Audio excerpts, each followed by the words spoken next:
الحمدللہ رب العالمین والعاقبۃ للمتقین الصلاۃ والسلام علی شمس الہدایۃ والیقین رب یسر ولا تعسر وتمم بالخیر۔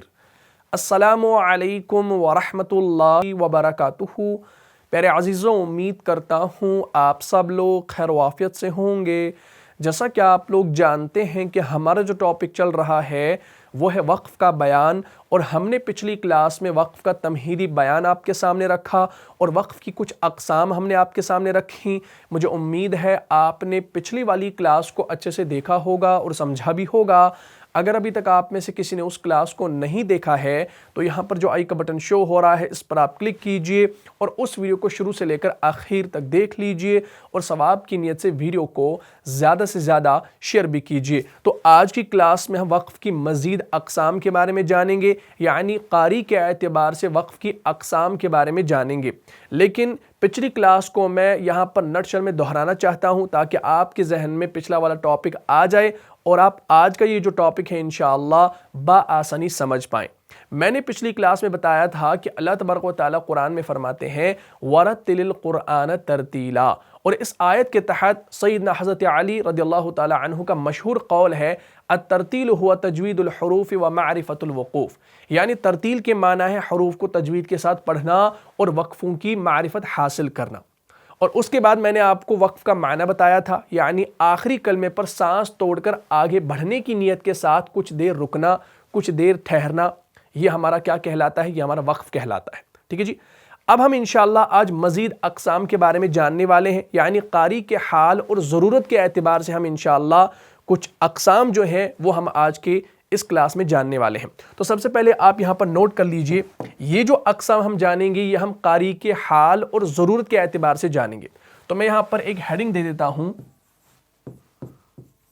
قاری کے حال اور ضرورت کے اعتبار سے۔ قاری کے حال اور ضرورت کے اعتبار سے وقف کی 4 قسمیں ہیں۔ کتنی؟ وقف کی 4 قسمیں یا 4 اقسام ہیں۔ میں یہاں پر قسمیں لکھ دیتا ہوں۔ ٹھیک ہے جی، ان کو انشاءاللہ آپ نے سب سے پہلے نوٹ کرنا ہے۔ اب آپ سوچ رہے ہوں گے کہ ہم جو وقف کے قواعد دیکھتے ہیں قرآن کے اندر، یعنی جو علامات دیکھتے ہیں وہ ہم کیوں نہیں پڑھ رہے؟ پہلے آپ نے یہ چیزیں جان لینی ہے کیونکہ ہم ایڈوانسڈ لیول کی تجوید پڑھ رہے ہیں، تو یہ ساری چیزیں آپ کو معلوم ہونی چاہیے کہ قرآن کے اندر کس اعتبار سے، کس حالت کی وجہ سے جو ہے وقف ہوتا ہے، اور قاری کے حال اور اعتبار ان کی ضرورت کی وجہ سے جو وقف آتے ہیں قرآن کے اندر وہ ہم نے جاننے ہوتے ہیں۔ تو سب سے پہلے آپ نوٹ کر لیجئے کہ قاری کے حال اور ضرورت کے اعتبار سے وقف کی 4 قسمیں ہیں، اور وہ 4 قسمیں کون سی ہیں یہ اس سے پہلے بھی میں نے آپ کو پڑھایا ہے، لیکن انشاءاللہ جو نئے سٹوڈنٹس ہیں وہ انشاءاللہ ان کو ذہن میں رکھیں۔ سب سے پہلا میں یہاں پر پہلے چاروں لکھ دیتا ہوں اور انشاءاللہ ایک ایک کو ہم ڈیفائن کریں گے۔ سب سے پہلا ہمارا آتا ہے وقف اختیاری۔ ٹھیک ہے جی، اختیاری۔ اختیار سے آپ کو خود سمجھ میں آئے گا کہ یہ اختیار ہوتا کیا ہے۔ ٹھیک ہے انشاءاللہ پہلا۔ دوسرا جو ہمارا آتا ہے وہ ہے وقف اضطراری۔ وقف اضطراری، وقف اضطراری۔ ٹھیک ہے جی، اور تیسرا جو ہمارا آتا ہے وہ ہے وقف اختباری۔ وقف اختباری، اور چوتھا جو ہمارا ہے وہ ہو گیا ہمارا وقف انتظاری۔ وقف انتظاری۔ تو یہ 4 قسمیں جو آپ دیکھ رہے ہیں یہ قاری کے حال اور ضرورت کے اعتبار سے ہیں۔ کس کے؟ قاری کے حال اور ضرورت کے اعتبار سے وقف کی کتنی قسمیں ہمارے پاس ہیں؟ 4 قسمیں ہیں۔ سب سے پہلی وقف اختیاری، دوسری وقف اضطراری، تیسری وقف اختباری، اور چوتھی وقف انتظاری۔ اب ہم انشاءاللہ ان کو ایک ایک کر کے سمجھیں گے اور مثالوں کے ساتھ سمجھیں گے تاکہ آپ ان کو بآسانی یاد رکھیں۔ ٹھیک ہے جی، اگر آپ اس کو لکھنا نہیں چاہتے لیکن آپ ذہن میں رکھ لیجئے کہ یہ وقف کی جو صورتیں ہیں، یہ جو وقف کی قسمیں ہیں یہ ہوتی کیا ہیں۔ سب سے پہلے ہم یہاں پر بات کرنے والے ہیں اس وقف اختیاری کی۔ ٹھیک ہے انشاءاللہ، تو چلیے ہم یہاں پر نیکسٹ پیج پر اس کو لے آتے ہیں اور ہم یہاں پر لکھتے ہیں وقف اختیاری۔ بالکل آسان کلاس ہے آج کی انشاءاللہ، بس ان کو آپ نے ذہن میں رکھنا ہے تاکہ آپ کو ان کے بارے میں معلومات حاصل ہو۔ سب سے پہلی جو قسم آتی ہے قاری کے حال اور ضرورت کے اعتبار سے وہ ہے وقف اختیاری۔ اس کا کیا مطلب ہے؟ یعنی اپنے ارادہ اور اختیار سے استراحت کی غرض سے وقف کرنا۔ استراحت سمجھتے ہیں نا، یعنی آرام کرنے کی غرض سے رکنا، یعنی اپنے ارادے اور اپنے اختیار سے رکنا۔ یعنی آپ کا کہیں پر جو ہے رکنے کا من ہے، یعنی آرام کرنے کا من ہے، یا یہ وہ وقف ہے جو قاری اپنی مرضی سے کرتا ہے، ایسے بھی آپ یاد رکھ سکتے ہیں۔ یعنی وقف اختیاری وہ وقف ہے جو قاری اپنی مرضی سے کرتا ہے۔ یہاں پر میں آسان الفاظ میں لکھوں گا، یعنی قاری اپنی مرضی سے رکتا ہے۔ میں سمپل یہاں پر ہی لکھ رہا ہوں، ورنہ آپ اس کو اور مزید بھی لکھ سکتے ہیں کہ وقف اختیاری وہ وقف ہے جو قاری اپنی مرضی سے کرتا ہے جہاں اسے ضرورت محسوس ہو، یا تلاوت میں بہتر وقفہ کرنے کا موقع ملے، یا زیادہ تر معنی کو واضح کرنے یا سانس لینے کے لیے ہوتا ہے۔ مثال کے طور پر اگر قاری کسی آیت کو مکمل ہونے پر رکتا ہے تو اس آیت پر اختیاری وقف کرے گا، وغیرہ وغیرہ۔ تو یہ پوری بات انشاءاللہ آپ لکھ سکتے ہیں، لیکن اتنا یاد رکھیں کہ وقف اختیاری ہوتا ہے کہ قاری اپنی مرضی سے رکتا ہے۔ اب مرضی سے کیوں رکے گا؟ اس کی بھی کوئی وجہ ہونی چاہیے کہ ہر جگہ وہ کہیں اپنی مرضی تو نہیں چلائے گا۔ اس کا مطلب یہ ہے کہ جہاں اسے ضرورت محسوس ہو، جہاں اس کو لگے کہ مجھے یہاں پر رکنا ہے، یا تلاوت میں بہتر وقفہ کرنے کا موقع ملے۔ اب ایسا نہیں، کیونکہ وقف کا تعلق ہوتا ہے معنوی اور لفظی اعتبار سے، اور قاری کو معلوم ہوتا ہے کہ مجھے کس جگہ رکنا ہے اور کس جگہ نہیں رکنا۔ لیکن یہ جو وقف اختیاری ہے، جہاں پر قاری کو اختیار ہوتا ہے کہ مجھے یہاں پر رکنا چاہیے یا نہیں رکنا چاہیے، ٹھیک ہے نا؟ اور زیادہ تر یہ جو وقف اختیاری قاری کرتا ہے، یہ زیادہ تر معنی کو واضح کرنے یا سانس لینے کے لیے ہوتا ہے۔ ہاں یاد رکھے گا، قاری جب وقف اختیاری کرتا ہے یا تو وہ معنی کو واضح کرنے کے لیے یا سانس لینے کے لیے کرتا ہے۔ مثال کے طور پر اگر قاری کو کسی آیت کے مکمل ہونے پر رکنا ہو تو وہ اس آیت پر اختیاری وقف کرے گا۔ مثال میں آپ کو دے سکتا ہوں، جیسے قرآن کے اندر ہے وَأَقِيمُوا الصَّلَاةَ وَآتُوا الزَّكَاةَ، حالانکہ یہ آیت اور بھی ہے وَارْكَعُوا مَعَ الرَّاكِعِينَ، ہے نا؟ لیکن اگر قاری کہے گا وَأَقِيمُوا الصَّلَاةَ وَآتُوا الزَّكَاةَ، میں یہ آیت آپ کو دکھا دیتا ہوں، انشاءاللہ بات پوری طریقے سے واضح ہو جائے گی۔ یہ دیکھیں، یہ ہمارے پاس آیت کریمہ موجود ہے، کیا ہے؟ دھیان رکھیں، قاری ایک آیت پڑھ رہا ہے اور یہ آیت پڑھ رہا ہے وَأَقِيمُوا الصَّلَاةَ وَآتُوا الزَّكَاةَ۔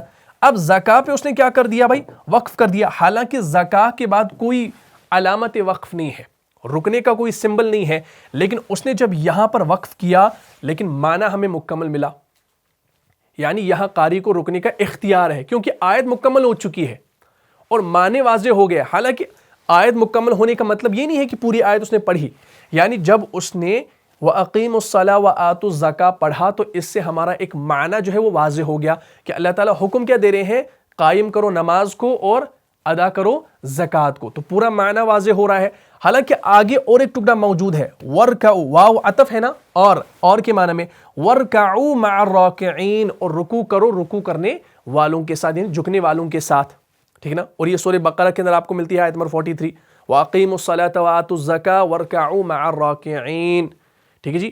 تو کیا کہا جا رہا ہے کہ جب قاری یہاں پر رک رہا ہے، حالانکہ اب اس کا وہ مطلب نہیں ہے کہ وہ یہاں پر معنی واضح کرنا چاہتا ہے، نہیں، یہ بھی وجہ ہو سکتی ہے کہ وہ آرام کرنے کی غرض سے، استراحت کی غرض سے یہاں پر کیا کر رہا ہے؟ رک رہا ہے، تو وہ وقف اختیاری کہلائے گا، کیونکہ یہ جو وقف کی اقسام ہماری ہیں یہ قاری کے اعتبار سے ہے، یعنی جو قرآن کو جاننے والا ہو، جس کو عربی زبان پر پورا عبور حاصل ہو اور وہ سمجھ پاتا ہو کہ مجھے کہاں پر رکنا ہے، اور ایسی جگہ پر رکنا ہے جہاں پر معنی میں کوئی خلل پیدا نہ ہو، جہاں لفظی اعتبار سے کوئی خلل پیدا نہ ہو۔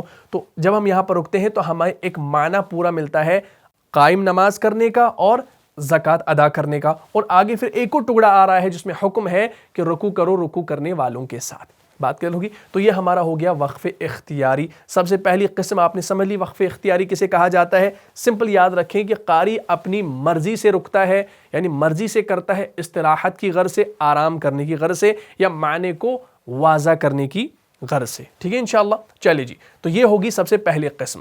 اس کے بعد ہماری آتی ہے وقف اضطراری۔ اب اس کو سمجھ لیجئے، چلیے 3rd پیج پر، تو میں یہاں پر لکھ دیتا ہوں وقف اضطراری، وقف اضطراری، یہ ہماری دوسری قسم ہے قاری کے حال اور ضرورت کے اعتبار سے۔ وقف اضطراری کسے کہا جاتا ہے؟ یعنی کسی اضطرار یعنی مجبوری کی وجہ سے وقف کرنا۔ اضطرار ہم کہتے ہیں مجبوری کو، کیا؟ مجبوری کو۔ میں یہاں پر لکھ دیتا ہوں، وقف اضطراری کسی اضطرار یعنی مجبوری کی وجہ سے کیا کرنا؟ وقف کرنا، یہ کہلاتا ہے وقف اضطراری۔ یعنی کسی اضطرار یعنی مجبوری کی وجہ سے وقف کرنا، جس کی چند صورتیں ہیں، اور وہ صورتیں کون سی ہیں؟ یعنی کوئی شخص اگر یا کوئی قاری اگر تلاوت کر رہا ہے لیکن اس کا اتنا سانس نہیں ہے کہ وہ پوری سانس میں ایک آیت کو پڑھ پائے، تو وہ کیا کرے گا؟ ظاہر سی بات ہے جب اس کا سانس ادھورا رہے گا تو وہ پوری آیت کو ایک سانس میں نہیں پڑھ پائے گا، وہ کہیں نہ کہیں پر رکے گا۔ حالانکہ وہاں پر وقت کی کوئی علامت نہیں ہوگی، کوئی سمبل نہیں ہوگا، لیکن بیچ میں وہاں پر وہ رکے گا، لیکن معنوی تعلق ہوگا، لفظی تعلق ہوگا۔ لیکن اب عذر ہے، عذر کی بنا پر اس نے کیا کیا؟ وقف کیا، یعنی اس نے سانس کو توڑ دیا، اس نے آیت پر وقف کر دیا، حالانکہ وقف کا سمبل نہیں تھا۔ تو کسی اضطرار یعنی مجبوری کی وجہ سے وقف کرنا، ٹھیک ہے جی۔ اور صورتیں کیا ہیں؟ سانس رک جانے کی وجہ سے، کسی غلطی کی وجہ سے، کوئی لفظ اگر آپ نے غلط پڑھا اور اس لفظ کو سدھارنے کے لیے آپ کیا کریں گے؟ آپ رکیں گے اور پھر سے اعادہ کریں گے، پھر سے دوبارہ پڑھیں گے، تو یہ بھی وقف اضطراری ہے۔ یا پڑھتے پڑھتے کھانسی آ گئی تو آپ رک جائیں گے، یا پڑھتے پڑھتے چھینک آ گئی، یہ بھی عذر ہے، یہ بھی اضطرار ہے۔ یا پڑھتے پڑھتے ہچکی آ گئی، ایسے ہو جاتا ہے بعض اوقات، ٹھیک ہے نا۔ کھانا کھا کے آپ اگر تلاوت کریں گے تو اندیشہ ہے کہ ہچکی آ سکتی ہے، تو جب آپ تلاوت کریں گے یا کہیں آپ پڑھتے پڑھتے تھک جاتے ہیں تو تھکنے کی صورت میں آپ کیا کرتے ہیں؟ آپ رک جاتے ہیں، یا کسی اور مجبوری کے باعث جو ہے آپ رکتے ہیں، تو اس میں فوراً جو ہے قاری رکتا ہے، اس کو رکنا پڑتا ہے، کیونکہ اس سے ہوتا کیا ہے کہ وہ پڑھ نہیں پاتا اس آیت کو، ٹھیک ہے نا۔ چاہے معنی مکمل ہو یا نہ ہو، قاری کو فوراً رکنا پڑتا ہے اگر ایسی صورت ہو۔ مثال کے طور پر اگر قاری آیت پڑھ رہا ہو اور سانس ختم ہو جائے، یعنی سانس ساتھ نہ دے، جیسے اللہ لا الہ الا هو الحی، حالانکہ یہ آیت سورہ آل عمران کی دوسری آیت ہے جس میں پوری آیت ہے الحی القیوم، حالانکہ وہ قیوم نہ پڑھے، وہ الحی پر ہی کیا کرے؟ وقف کرے، جیسے اللہ لا الہ الا هو الحی، اب اس نے حی پر کیا کیا؟ وقف کیا۔ یہاں اضطراری طور پر کیا ہوا؟ اس کو رکنا پڑا، یعنی اضطراری طور پر اسے رکنا پڑا، حالانکہ جملہ مکمل نہیں ہوا۔ سورہ آل عمران جب آپ کھولیں گے سورہ نمبر 3 آیت نمبر 2 تو وہاں پر آپ کو ملتا ہے اللہ لا الہ الا هو الحی القیوم، اور آپ دیکھ سکتے ہیں کہ یہاں پر الحی کے بعد کوئی وقف کا سمبل ہے ہی نہیں، لیکن سانس ٹوٹ گیا، سانس ختم ہو گیا تو الحی پر کیا کر دیا بھائی؟ قاری نے وقف کر دیا۔ لیکن آپ دیکھیں گے کہ معنوی تعلق ابھی باقی ہے، یعنی ابھی معنی مکمل نہیں ہوا۔ اللہ لا الہ الا هو الحی یہاں پر وقف کر دیا قاری نے، اور القیوم کو نہیں پڑھا، تو پھر کیا کرنا پڑے گا؟ پھر اعادہ کرنا پڑے گا دوبارہ سے، تاکہ معنی جو ہے وہ مکمل ہو جائے۔ اللہ لا الہ الا ہو، اللہ جو معبود برحق ہے، اس کے سوا کوئی عبادت کے لائق نہیں، الحی القیوم، زندہ ہمیشہ رہنے والا، تو زندہ کے ساتھ آپ نے قیوم ہمیشہ رہنے والا یہ بھی ساتھ میں پڑھنا ہے، تاکہ معنی جو ہے وہ برابر آ جائے۔ تو یہ صورت کب ہوتی ہے کہ جب قاری تھک جائے، چھینک آ جائے، کھانسی آ جائے، یا کوئی بھی عذر ہو، یا کوئی بلائے اس کے جواب میں، یا کوئی سلام کرے اس کے جواب میں رک جائے، تو وہ سارے کے سارے آپ کے وقف اضطراری کے اندر آتے ہیں۔ اور یہ وقف اگر آپ کرتے ہیں تو اس سے تلاوت پر کوئی اثر نہیں پڑتا، کوئی گناہ نہیں ہوتا، ٹھیک ہے نا، کیونکہ یہ عذر کی بنا پر یہ ساری چیزیں ہو جاتی ہیں۔ تو یہ تھی ہماری دوسری قسم۔ اس کے بعد ہماری آتی ہے قاری کے حال اور ضرورت کے اعتبار سے تیسری قسم، وہ ہے وقف اختباری۔ کیا ہے؟ وقف اختباری۔ اب اس کو انشاءاللہ یہاں پر آپ سمجھ لیجئے، ہم اس کو اسی 3rd پیج پر لکھ دیتے ہیں۔ کون سی صورت ہے بھائی؟ وقف اختباری۔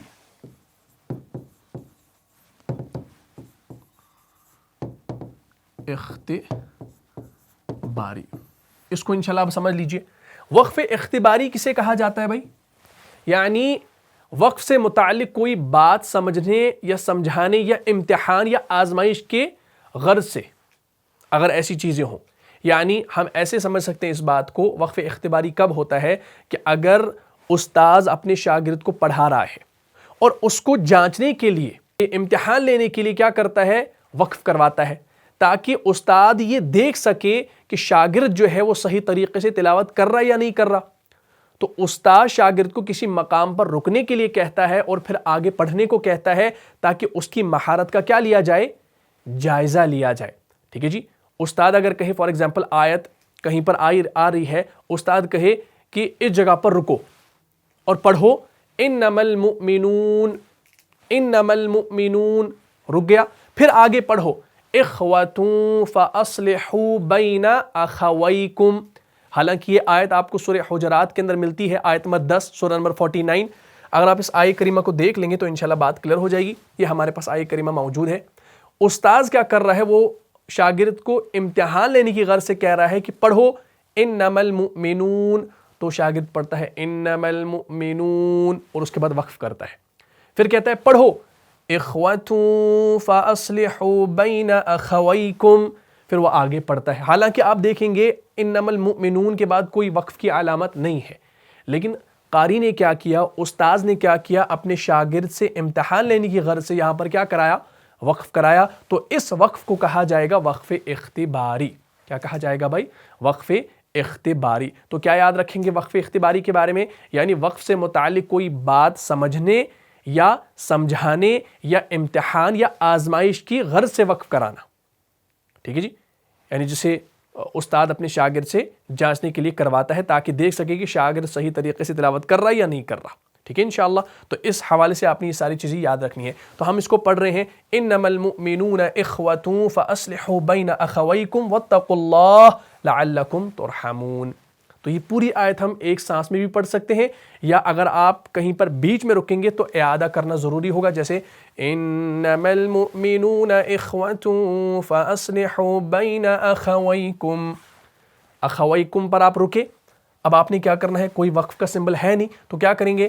فاصلحوا بین، دوبارہ سے یہاں پیچھے سے آپ کیا کریں گے؟ شروع کریں گے. اس کو ہم کہتے ہیں اعادہ، پیچھے سے شروع کرنا. فاصلحوا بین اخویکم واتقوا اللہ لعلکم ترحمون. معنی دیکھیے، اگر کوئی پڑھے گا انما المؤمنون، وقف کر دیا تو معنی ہوگا یقیناً مومن تو، یقیناً مومن تو. ٹھیک، پھر وقف کر دیا. اور پھر اگر کوئی آگے سے پڑھے، اخوتن سے پڑھے، تو وہ کیا پڑھے گا؟ اخوة فاصلحوا بین اخویکم. تو معنی کیا ہوگا؟ آپس میں بھائی بھائی ہیں تو اپنے دو بھائیوں میں صلح کرا دیا کرو. اگر کوئی یہاں سے پڑھے گا اخوة فاصلحوا بین اخویکم، آپس میں بھائی بھائی ہیں تو آپ تو اپنے دو بھائیوں میں صلح کرا دیا کرو. اب دیکھیں معنی کیا ہے، لیکن کون سے دو بھائی؟ جو آپس میں بھائی بھائی ہیں جن کے درمیان میں صلح کرا دیا کرو. لیکن جب آپ پیچھے اس کو ملائیں گے نا تو معنی جو ہے وہ واضح ہو جائے گا کہ یقیناً مومنین جو ہے وہ کیا ہے؟ آپس میں بھائی بھائی ہیں تو اپنے دو بھائیوں میں کیا کرا دیا کرو؟ صلح کرا دیا کرو. اور آگے کیا فرمایا جا رہا ہے؟ واتقوا اللہ لعلکم ترحمون، اور اللہ سے ڈرتے رہا کرو تاکہ تم پر رحمت کی جائے. لعلکم ترحمون، تاکہ تم پر رحم کیا جائے. کلیئر ہوگی بات؟ تو جب آپ پوری آیت کو پڑھیں گے نا تو پورا معنی کیا ہوگا؟ وہ واضح ہوگا. اگر آپ بیچ میں کہیں پر وقف کریں گے تو معنی کا جو تعلق ہے وہ کٹ جائے گا اور معنی جو ہے وہ پورے طریقے سے سمجھ نہیں آئے گا. اب آپ کہیں گے بھائی اس سے ہمیں کیا فائدہ؟ لیکن اگر آپ عربی سمجھتے ہو، عربی بولتے ہو، عربی جانتے ہو تو تب آپ اس بات کو بخوبی سمجھ پائیں گے. حالانکہ اس کا تعلق تو عربی کے ساتھ ہے. جب آپ کو عربی معلوم ہوگی، آیت کا ترجمہ معلوم ہوگا تو آپ اس کو انشاءاللہ بہتر طریقے سے سمجھ پائیں گے، کیونکہ وقف کا جو تعلق ہوتا ہے وہ معنوی اور لفظی دونوں اعتبار سے ہوتا ہے. بات کلیئر؟ چلیے اس کے بعد ہمارا ہوتا ہے چوتھی قسم، وہ ہے وقف انتظاری. اب وقف انتظاری جو ہے اس کو تو آپ عموماً کرتے نہیں ہیں، لیکن قراء حضرات اس کو زیادہ تر کرتے ہیں. تو میں یہاں پر لکھ دیتا ہوں وقف انتظاری. اس میں انتظار کا لفظ آ گیا تو ظاہر سی بات ہے اس میں انتظار ہوگا، یعنی کلمے کی مختلف قراتیں ادا کرنے کی غرض سے وقف کرنا. ٹھیک ہے نا؟ یعنی میں یہاں پہ لکھ دیتا ہوں،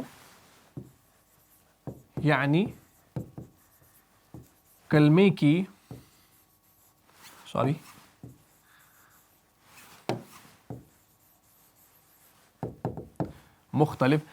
یعنی کلمے کی مختلف قراتیں ادا کرنے کی غرض.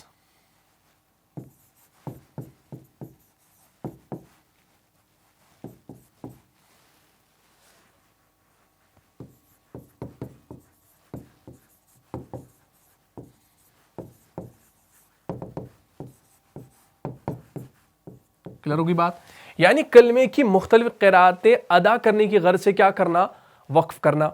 یعنی وقف انتظاری کی ضرورت قرات سبا وغیرہ میں واقع ہوتی ہے، اور قرات سبا انشاءاللہ جب آپ اللہ تبارک و تعالیٰ نے آپ کو توفیق دی تو انشاءاللہ جب آپ اس کے بارے میں جانیں گے تو انشاءاللہ بات آپ کو پورے طریقے سے سمجھ میں آ جائے گی. لیکن انشاءاللہ یہاں پر میں آپ کو بتا دیتا ہوں کہ مختلف روایت میں اگر کسی کلمے کی مختلف وجوہات جو ہے وہ آ جاتی ہیں یا ادا کرنے کی غرض ہو تو اس حوالے سے جو وقف ہوتا ہے اس کو ہم وقف انتظاری کہتے ہیں. ٹھیک ہے جی؟ یا یہ وہ وقف ہے جو قاری کسی شبہ یا وضاحت کے لیے کرتا ہے. جب قاری کو کسی لفظ یا جملے کا معنی سمجھنے یا وضاحت کرنے کے لیے رکنا ہو تو وہ وقف انتظاری کرتا ہے. اس دوران قاری انتظار کرتا ہے کہ وہ اپنے شبہ کو، اپنے شک کو دور کرے اور پھر آگے پڑھے. آپ دیکھیں گے جب بھی جو سبا قاری ہوتا ہے وہ جب کوئی روایت پڑھ رہا ہوتا ہے اور اس کو روایت چینج کرنی ہوتی ہے تو وہ بیچ میں ایک وقف لیتا ہے، رکتا ہے، کہ یا تو شبے کی وجہ سے یا تو کوئی وضاحت کرنی ہوتی ہے تو اس حوالے سے وہ کیا کرتا ہے؟ وہ وقف کرتا ہے، رکتا ہے. آپ دیکھیں گے جب بھی قرات ہوتی ہے کہیں محفل میں تو جب قاری ایک آیت پڑھ رہا ہوتا ہے اس کے بعد وہ کچھ دیر کے لیے رک جاتا ہے اور وہ جو ہے دوسری روایت کو پڑھنا چاہ رہا ہوتا ہے تو اس کو ہم کہتے ہیں وقف انتظاری. تو یہ چاروں وقف کی اقسام قرآن کی تلاوت میں مددگار ہیں تاکہ معنی کو درست انداز میں سمجھا اور پہچانا جا سکے. تو یاد رکھیے گا، ایسا کبھی نہ سوچنا کہ اس کی ضرورت کیا ہے. یہ جو اقسام ہیں ان کو یاد رکھنے کی ضرورت کیا ہے. انشاءاللہ جب آپ عربی کو اچھے طریقے سے سمجھ پائیں گے، یعنی آپ عربی زبان کو، قرآن کی زبان کو سمجھ پائیں گے، قرآن کے معنی کو سمجھ پائیں گے تو انشاءاللہ آپ کو یہ اقسام جو ہیں یہ درست انداز میں سمجھ آئیں گی اور آپ انشاءاللہ قرآن کے اندر ان اقسام کو بہتر طریقے سے پہچان سکتے ہیں. تو مجھے امید ہے آپ کو یہ آج کی یہ کلاس سمجھ میں آ گئی ہوگی. اگر آپ کو اس کلاس سے فائدہ ہوا ہے تو اپنے دینی بھائیوں اور بہنوں میں اس کو لازم شیئر کر دیجئے. ملتا ہوں انشاءاللہ نیکسٹ ایپیسوڈ میں، تب تک کے لیے آپ خوش رہیں، سلامت رہیں، امن و حفاظت میں رہیں. السلام علیکم ورحمۃ اللہ وبرکاتہ. جان جان سے بھی پیارا ہے، جان سے بھی پیارا ہے، رہنما مصطفیٰ ہمارا ہے، رہنما